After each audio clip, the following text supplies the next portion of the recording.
Hello，大家好，我係毛毛啊。今日帶大家去逛一下廣州物價最低嘅西朗市場啦。Go！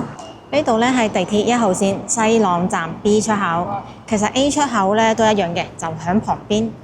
咁我哋出嚟之後咧就向右行，行百零米咧就到㗎啦。呢度咧就係西朗市場啦，正式嘅名咧就叫做江南麗朗市場。咁係廣州最大型嘅市場，正常時間咧就係做零售嘅。夜晚凌晨嗰陣時咧就會做批發，咁係接近24小時營業㗎。麗朗市場呢度咧係有好多嘢食㗎，咁有幾間出品咧幾好嘅店。我哋咧就下次再過嚟齋拍嘢食啊。今次主要咧係過嚟買餸嘅，一入嚟咧沿途有好多嘅賣麵包、賣餃子嘅熟食店嘅。咁行入啲咧就會見到呢度係會有一間做糖水㗎，佢好出名嘅，不過下次再同你哋慢慢講。我哋都係睇下市場有啲咩賣先。糖水鋪對住呢條街咧，全部都係賣呢啲煲湯料㗎。煲湯料之中咧，仲有啲會賣呢口立濕㗎，鹹酸啊、話梅啊嗰啲啊。因為係市場嘅檔口，所以呢度定位咧係比較低嘅，價格好平㗎。花生7蚊斤，薏米8蚊斤，文檔128蚊斤，揾唔到啲咩貴價貨㗎。啲貨咧就全部咁攤開晒，睇起身咧就好有購買嘅慾望嘅，即係有好多檔口啊，俾大家睇睇廣州物價最低嘅市場，呢啲煲湯料係幾錢啊？咁其實每一種呢啲煲湯料咧都有唔同嘅級別嘅，咁一般市場用嘅級別咧就比較家庭啲咯，唔會貴嘅，咁樣先有競爭力啊嘛。如果去買啲高檔貨，好少會有人市場度買㗎。雲鈴15蚊斤，羊肚菌206蚊斤，陳皮38到268都有添。種類都好齊全嘅，都拍得住一個細細地嘅一德路㗎。唔單止有街鋪嘅，就算裡面咧都係有呢啲鋪頭㗎，賣糖瓜餅嘅，賣下呢藥材啊、煲湯料嘅，仲有呢係賣日用品嘅。以前咧市場就最多呢啲鋪頭㗎啦，膠凳、膠盤啦。行到嚟呢度咧又有另外一間嘅食店，雲吞餃子嘅，叫銘記。食嘅咧就留翻下次講。咁邊間係好食嘅咧？大家估一估啊！呢間咧係芝麻糊世家，有碌棍喺度嘅，佢都係真係自己磨嘅。至於好唔好食，下次話你知啊。咁睇睇呢邊仲有啲咩鋪頭，排晒長龍嘅呢間咧係賣粽嘅，因為就快端午啦，哇好勁啊！貨都冇㗎，淨係得人嘅咋，喺度排住先。隔離咧係呢餅鋪賣雞仔餅嘅，26蚊斤，買一斤就多送10蚊雞啊！不過咧係水靜河飛。轉過嚟呢邊咧就係賣水果嘅。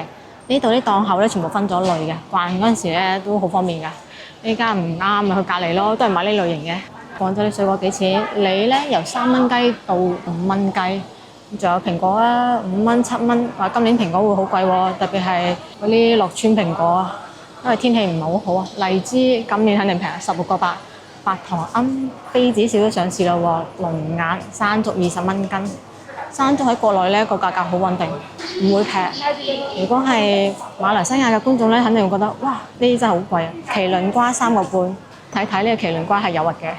麒麟瓜咧其實細分咧係有編號㗎，咁一個甜度啊同埋個口感係唔同㗎，所以淨係睇價格咧買唔到好嘢㗎，一定要識睇貨。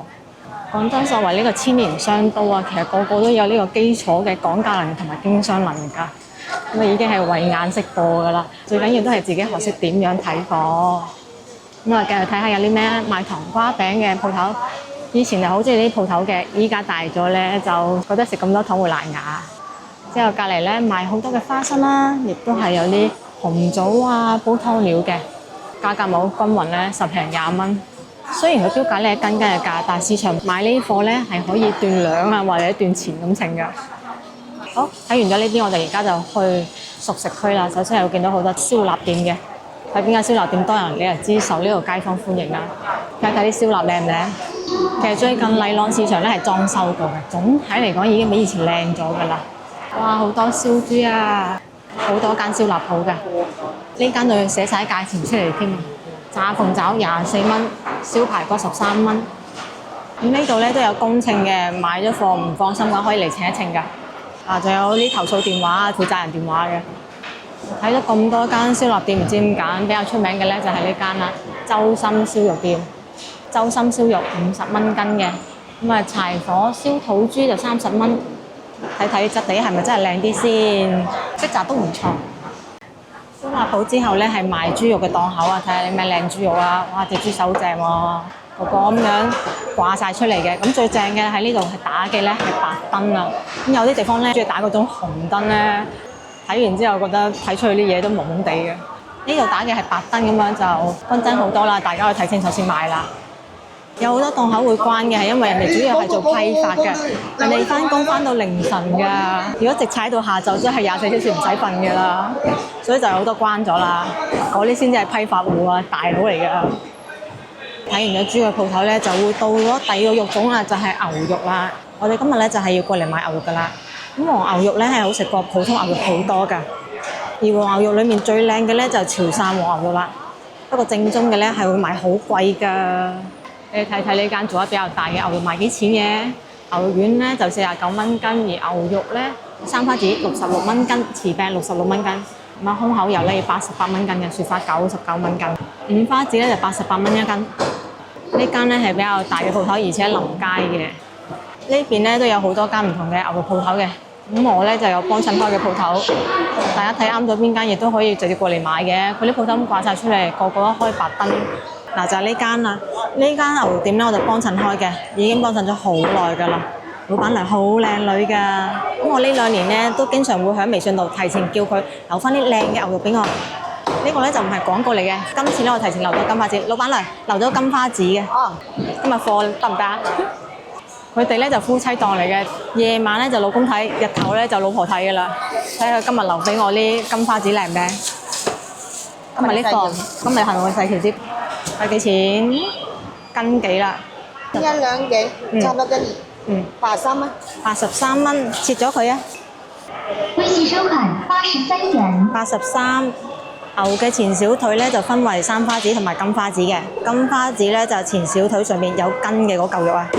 咁有啲地方咧又會叫做金前腱嘅，就相當於牛嘅肱二頭肌同埋肱三頭肌啊，係肌肉最發達嘅地方，所以咧就會有好爽脆嘅肉感㗎。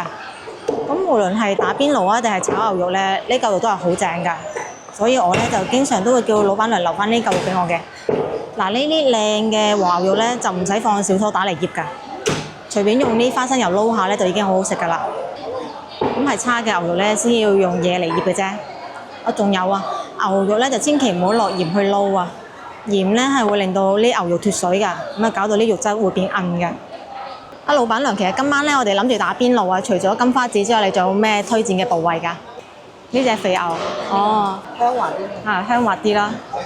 今日份肥牛都幾靚嘅，啲肥瘦都算適中嘅。而且真係而家規定咗打白燈之後咧，好睇好多啊！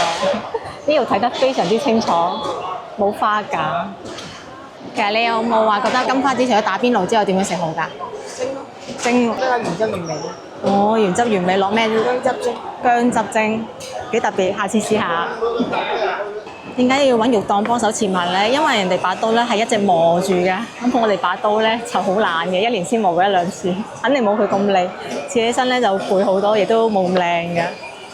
但係都睇得出係點樣都比唔上我哋之前睇下潮發嗰陣時嗰個手勢靚嘅，始終1分錢1分貨，嗰度收到好貴嘅人工費啊！呢度先至70蚊一斤咋啲金花，諗一諗我哋嗰陣時喺潮發度食咗幾錢一斤嘅，睇住荷包嚟咯。除咗買啲牛肉之外咧，其實我哋之前拍嗰個牛雜煲咪見過好大嗰種牛骨嘅，有興趣嘅你都可以買碌翻去煲嘅，俾你感受一下。佢仲血淋淋嘅，我就唔拎起身啦，但係大過我手瓜嘅。就係嗰種牛骨啦。好啦，買完咗牛肉，我哋繼續逛市場，睇下執啲咩料翻去打邊爐啦。咁我繼續睇下其他肉檔先，有好多間㗎。嗱，呢邊咧又有幾檔賣豬肉嘅啦，仲有得賣豬皮添啊，豬頭骨。有本事嘅翻去自己燒。不過呢邊咧就有好多檔口都係關咗嘅，因為呢邊咧我覺得做批發嘅，批發大佬嚟㗎。呢邊咧係呢賣雞嘅檔口。咁下邊咧係有冰嚟保鮮嘅，咁樣就算天氣熱嗰陣時買啲雞咧都冇容易壞啊。不過太熱嗰陣時咧都係唔建議買㗎。睇下今日嘅雞幾錢啦，家養土雞28蚊斤，走地雞25蚊斤。呢日咧有啲賣臘腸嘅鋪頭啦，呢啲咧就唔係牌子嘢，價格就平好多啦。臘鴨髀咧就5蚊一隻，仲有啲魚缸啊、魚仔缸啊。有啲魚嘅鋪頭，呢就冰鮮魚啦，紅衫魚，有好多呢啲鋪頭嘅兩邊都係啲冰鮮嘅魷魚啊、魚仔啊、大魚啊，都喺呢度買嘅。轉過嚟呢邊咧，又係賣水果噶啦，蘋果、西瓜、梨、桃。咁其實最特色嘅梗係食荔枝啦。白糖奀咧就13個8，妃子笑咧16個8。個價格咧一開波就已經比上年平啦。咁轉過嚟呢間咧，啲品質就高一啲，佢就貴少少。你睇白糖奀係要15蚊斤嘅，妃子笑咧就18蚊斤。有啲俾人揀到咧得翻一粒粒咁樣咧，就得10蚊斤嘅啫，甚至去到5蚊斤添啦。咁呢度咧係大到好誇張嘅，所以我哋咧就大概同大家逛一逛啦，唔逐檔睇啦。呢度咧係賣蔬菜類嘅，睇有好多嘅番薯啊，湛江白4個半一斤，越南紫薯4個半一斤，粉椒3蚊斤。點解咁多番薯咧？啲血糖高啲老人咧唔食得飯啊，就可以食番薯，食落去雖然甜，但係佢嘅糖分咧其實比米係低嘅。呢度嘅品種都係超級多，一個檔口咧都有成10幾款嘅。嗱，真係好多㗎，有啲栗子香味嘅番薯啦，有白嘅番薯、黃嘅番薯、紅嘅番薯、紫嘅番薯。薑都有好多品種嘅，成座小山咁多嘅。嗱，本地薑啦，小黃薑、肉薑、雲南小黃薑、本地小黃薑、雲南大薑、本地大薑，有啲蒜頭啊，係咪好過癮咧？你哋嗰邊有冇咁多薑選擇㗎？呢邊咧就係賣蔬菜㗎啦，非常之大啊，大到好誇張㗎，所以咧吸引咗好多市民過嚟買菜㗎。真係又方便又可以慳到荷包。夜晚批發過嚟卸菜嗰時仲壯觀啊！仲有買啲菇嘅，雞髀菇、金針菇、栗子、淮山8蚊斤，有車前草4蚊斤，辣椒葉5蚊斤，潺菜2蚊斤，魚腥草6個半，花生啦、番薯3個3，仲有啲薯仔2個幾嘅。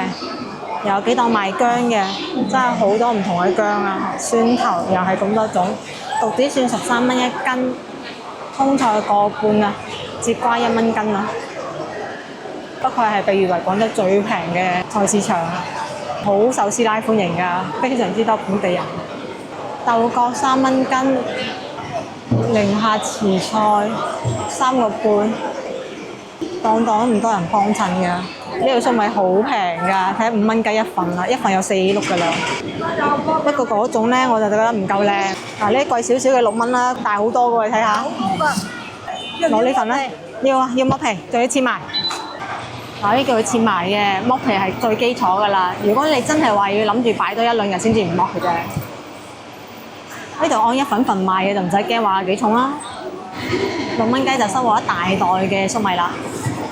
呢種咧叫金銀粟，再買啲本地番茄啊，2個半一斤。咁既然佢兩個連埋一齊，就攞佢兩個啦。老細，買咗2隻番茄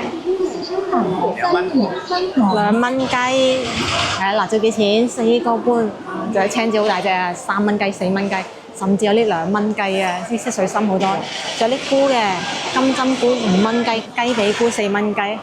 台山菜花4個半，絲瓜3個半。咁每個檔口嘅菜咧，其實重複率好高嘅，個個咧就靠自己去揀啦。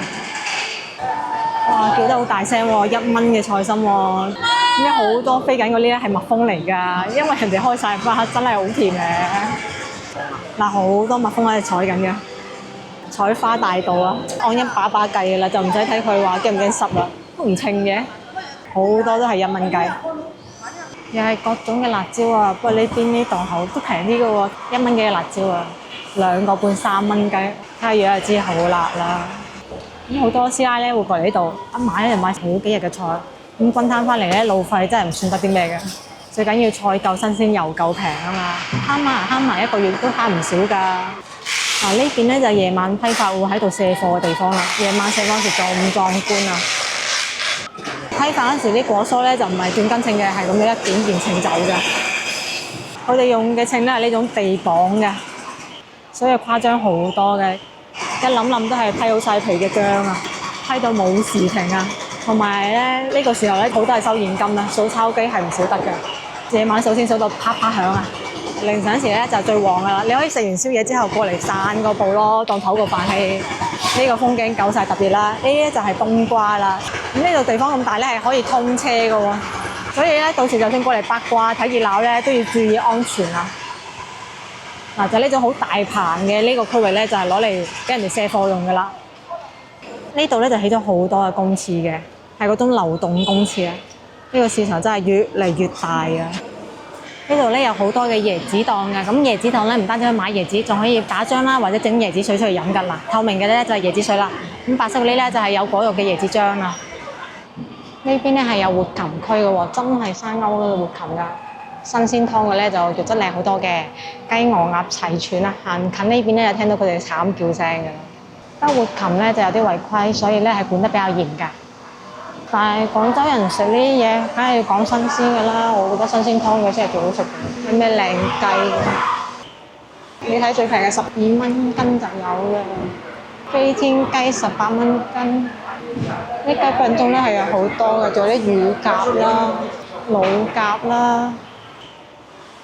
嚟到呢度咧係好大面積嘅生蠔區啊！喺西朗市場呢度賣生蠔咧係性價比比較高嘅一款海產嚟嘅。你睇睇啊，買5隻送一隻，一隻先4蚊雞嘅咋，咁大隻嗰啲就8蚊雞一隻，都係買5隻送一隻，買10隻可以送3隻。咁有時咧人少嗰時就可以同佢講價添啊！因為我成日都過嚟食生蠔㗎，小夥伴中意食啊嘛，成日都嚟補咁多嚟有咩用咧？5蚊雞、6蚊雞、8蚊雞，甚至有1蚊雞啊！呢種特價生蠔。咁西朗市場呢度咧有2間賣三文魚嘅鋪頭，好出名㗎。知唔知點解咁出名啊？因為佢哋上2年咧喺度打商戰啊，將呢個三文魚嘅價格打到地板上啊，50-60蚊一斤啊！咁依家咧就商戰結束咗啦，價格咧就上翻嚟，但係佢哋嘅品質咧都係唔錯嘅，所以今日咧仲會嚟買三文魚㗎。呢間點興1號，另一間咧係翻山三文魚啊！咁我睇咗點興1號先啦，睇下先，佢自己有寫喎，有發羅喎，83蚊斤。睇睇對面啦，對面皇冠發羅添，我寫明82蚊斤。咦，好似都仲有少少商戰緊嘅味道喎，差10蚊雞。佢標81，佢標100，佢標83，佢標82喎。皇冠發羅嘅話，幾號㗎？新啲靚啲嘅貨。呢個我要睇下。肉質差少少嘅咧就100蚊。即有區別，唔係分肉質，佢係肥瘦度個區別。嗯。咁除咗三文魚之外咧，仲有啲拼盤啦，同埋有魚頭啊嗰啲可以買翻去煲湯嘅。呢個係嗰個22號嘅。22號嘅話就4日係好新喎。比較甜。我哋一般嘅話就做嗰個7到8。做7到8。係15左右。我哋對比下，想買邊個咧？睇下呢邊，我又八卦下先。靚仔，皇冠發羅嘅話係幾號撈嘅魚啊？想揾啲新淨啲嘅。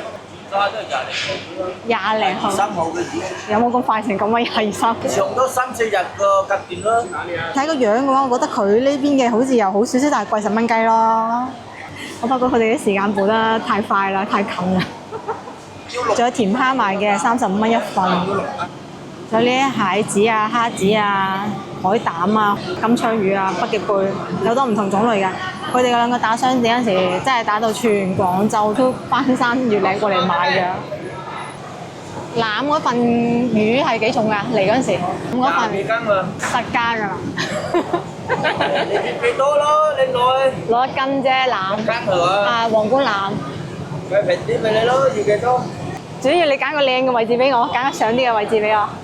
佢一刀咯，你話靚唔靚咯？睇睇呢個切面先，1斤1兩路。就咁睇個切面，脂肪係滿意嘅。咁啊，580克，139蚊。39蚊。好，就佢啦。有得俾你揀嘅話，你梗係揀啲上少少嘅部位啦，同埋揀啲靚啲嘅部位啦。夠肥啊！呢啲魚啊，啲紋路。好似係唔錯嘅。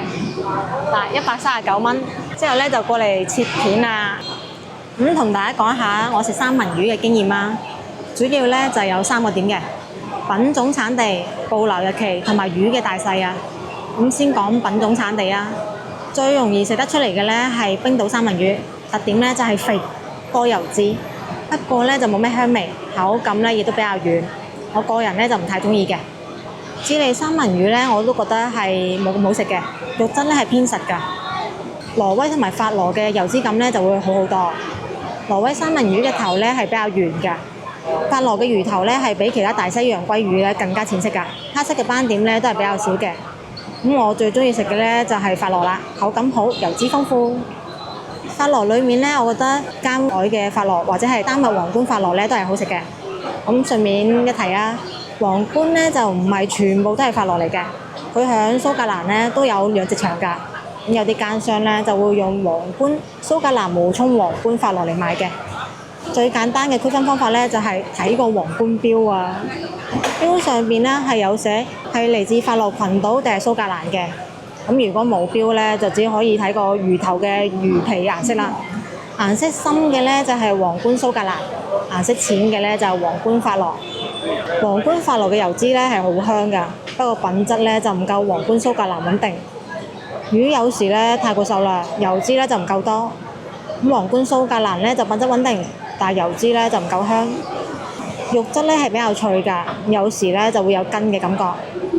當然啦，最重要嘅係新鮮啊！裝魚嘅泡沫箱外邊咧會有張碼單嘅，咁寫住咗生產日期嘅。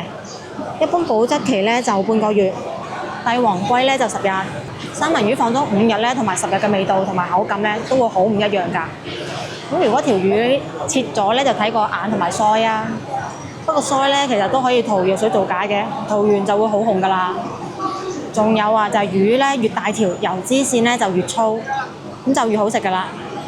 魚嘅重量咧都會寫響張碼單上面嘅，上面咧仲會寫埋產地同埋廠號。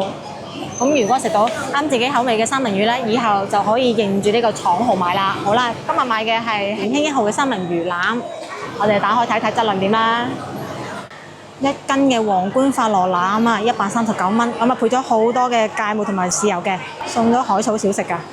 咁睇睇呢個三文魚嘅質量先啦。睇睇啊，皇冠法羅嘅肉質咧係會有好明顯嘅雪花㗎，真係好靚嘅，而且係比較豐富嘅。咁啊，仲有2隻小青金嘅，我肉眼睇係覺得好靚嘅，好吸引嘅。打開咧係有嗰種輕微嘅油脂香味。好啦，鑑賞咗咁耐，我哋都係翻去開餐啦。次次都係咁樣嘅，我哋一買完之後咧就好多人嘅，收片冇人間開係有人爭。買完咗三文魚，我哋睇睇呢度個海鮮區啊，睇下啲咩靚海鮮啦。雖然我咧就覺得最值得食就係生蠔㗎啦，大連鮑魚8蚊雞一隻，仲有7蚊雞一隻。咁我哋咧就一路逛市場睇海鮮，一路講下三文魚啊。中國內地定義嘅三文魚範圍咧係比較大㗎，大西洋鮭魚、帝王鮭、紅鱒都係屬於三文魚嘅。咁大西洋鮭魚咧，其實就係一般認知上嘅三文魚，代表嘅咧就有挪威三文魚啦，仲有智利、冰島、丹麥、法羅群島、蘇格蘭、澳大利亞都有養殖㗎。咁大輪大馬黑魚咧，又叫做帝王鮭，係特別大條㗎，比大西洋鮭魚咧大好多㗎。呢個咧響英文度應該都係屬於三文魚嘅。咁海外嘅觀眾可以講下，你哋嗰邊帝王鮭究竟算唔算三文魚㗎？咁除咗呢2種之外咧，按內地標準，紅鱒咧都算係三文魚，主要產地咧就係青海同埋新疆。北歐咧其實都有少量養殖嘅。咁網上咧就有好多人教人點樣分紅鱒同埋三文魚，其實咧都係冇咩用嘅，因為近幾年養殖嘅都係3倍體紅鱒啊。咁切開之後咧，用肉眼係冇可能分辨到㗎，只可以通過味覺感受油脂味道嚟區分。咁如果未切之前咧，就可以睇頭嘅黑點同埋魚身中間嗰條紅線區分啦。紅鱒咧，因為喺青海、新疆嗰邊淡水養殖嘅，所以咧就好多人都會擔心寄生蟲風險。咁其實淡水養殖咧就唔係重點，主要咧係要有低溫急凍殺寄生蟲，仲要有嚴格嘅養殖環境同埋檢查標準。新西蘭最出名嘅虎克山冰川帝王鮭咧，都係淡水養殖㗎，但係咧就冇人擔心寄生蟲問題，所以其實都係最初期規範三文魚標準嘅問題，搞到奸商魚目混珠，倒不如一開始就大大方方承認係紅鱒，紅鱒都係好魚啊，只要標準夠高，都會好受歡迎嘅。唔好話新西蘭帝王鮭啊，就算係順德魚生協會有二維碼嗰種鯇魚啊，都好受歡迎㗎，而且咧可以賣到好高嘅價格。至於邊度可以食到呢種帶二維碼嘅鯇魚咧，就可以睇我哋呢期影片啦。成個協會咧就授權咗10幾間鋪頭可以賣呢種魚㗎咋。呢個市場咧依家仲有好多賣小龍蝦嘅，咁睇下價格好平，有啲青口13蚊2斤啊。帶子7隻15蚊。呢邊啲海鮮商戰咧好犀利嘅，以前咧係冇咁多小龍蝦，依家真係好多，由10幾蚊到20幾蚊，啲蝦都唔錯啊，28蚊，真係生蝦咁跳喎，好大隻喎，有啲吸引。有優惠啲俾你啦，買半斤咯。而家啲26蚊啊，半斤有咩蝦食啊？咁大隻蝦。有好多嘢食嘛。喂，老闆。27蚊咪27蚊啦，都1斤㗎啦。你17、18隻蝦。 17、8隻蝦，翻去睇下品質如何先。就咁睇咧，係生蝦咁跳嘅。蚊兩隻升過啦。一見到有工程咧，我就稱代蝦。咁佢啱先咧係話26蚊俾我嘅，即係52蚊公斤啦。嗱27蚊嘅啱數嘅，冇問題。既然夠稱，我綁翻好個袋啦。嘢就買完啦，市場咧亦都逛到呢度，我哋翻去煮飯仔啦。今日食住家飯啦，Go！好，就先煮咗蝦啦。咁睇睇呢個1斤嘅份量。呢啲蝦咧係26蚊1斤嘅，咁我哋實付咗27蚊，多咗少少嘅，但係隻隻都咁大隻，冇呃青又冇換貨，抵食啊！睇下咁大隻，咁我就開餐啦。一隻隻都係攣公蝦嚟㗎，好辣手，所以咧我就戴咗手套嚟。睇睇呢個蝦嘅品質真係好好紮實啊！啲肉靚嘅，蝦頭都好乾淨，先26蚊1斤，仲要唔呃青，不愧係廣州最平嘅市場。真係性價比好高，真係好甜好紮實，好好食。咁買嗰陣時都係啦，拎到佢成程啊，跳足成程啊，生命好頑強嘅蝦。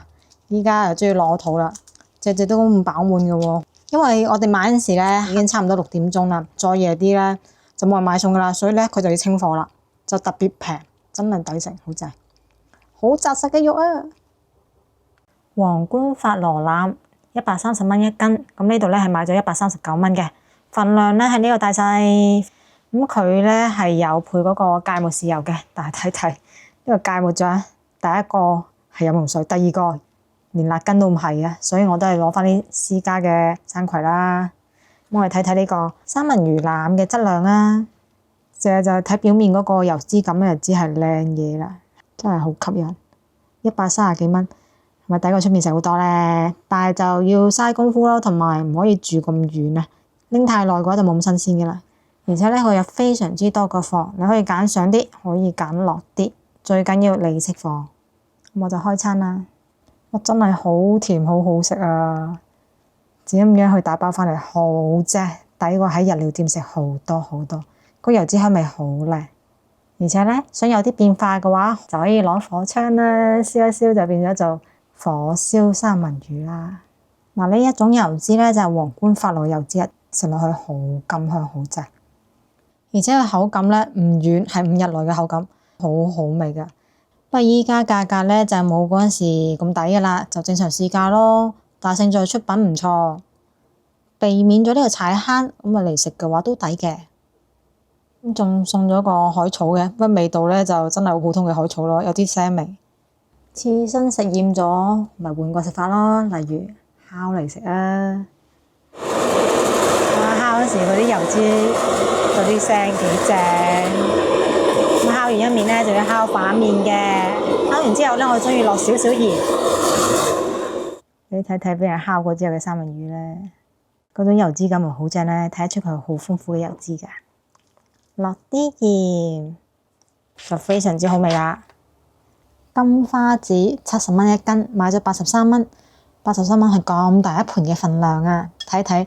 呢個牛肉佬嘅切工啊，肯定差啲嘅，不過肉嘅質量咧都還可以。不過今日條金花子咧係偏細嘅，越大條咧其實越好食㗎。嗱，呢啲白色嘅咧就係個筋嘅位置啦，係特別爽脆㗎。呢種位置咧就適合攞嚟炒啦。今日呢個金花子咧唔單止偏細，仲有少少偏乾嘅。呢啲靚嘅牛肉咧落啲花生油撈一撈就可以食㗎啦。咁另外咧我就分咗2袋，聽日炒住嚟食嘅。買80幾蚊牛肉就夠食3餐啦。番茄湯底咧就整好咗啦，咁依家嚟淥牛肉啊。好，一次咧淥呢個份量就夠啦，唔好淥太多，食唔切啦。好快就熟噶啦，拎上嚟塞翻落去，拎上嚟塞翻落去，咁樣烚下就熟得比較均勻，食起身口感會更加好。幾秒鐘就淥好噶啦。咁食牛肉咧肯定要搭個醬嘅，就係沙茶醬啦。之前喺潮發度買嘅咧，先幾蚊雞咋。咁煮完之後咧，就可以點啲沙茶醬食啦。我咧係中意落沙茶醬嘅，仲可以喺沙茶醬入邊落少少呢種炸蒜嘅，會更加香嘅。今次呢份金花字咧，我覺得係偏細咗少少嘅，不過口感咧就好爽㗎。咁如果中意食好滑啊、油脂豐富嘅，梗係食雪花啦。但係雪花食得多嘅話就會有啲膩啊。我一般咧就會買啲雪花，買啲金花子嘅。不過今次咧買嘅有啲多，所以就淨係買個金花就算啦。嗱，睇落去好靚㗎，有嗰種筋嘅部位，再加啲肉嘅部位，食落去好爽㗎。番茄湯底咧配粟米都好好食㗎。咁最後咧，梗係要落翻個華豐麵啦，信仰之麵啊！唔係話華豐有幾好食，而係呢個係我哋由細食到大嘅味道。不過我呢個華豐咧有啲碎啊。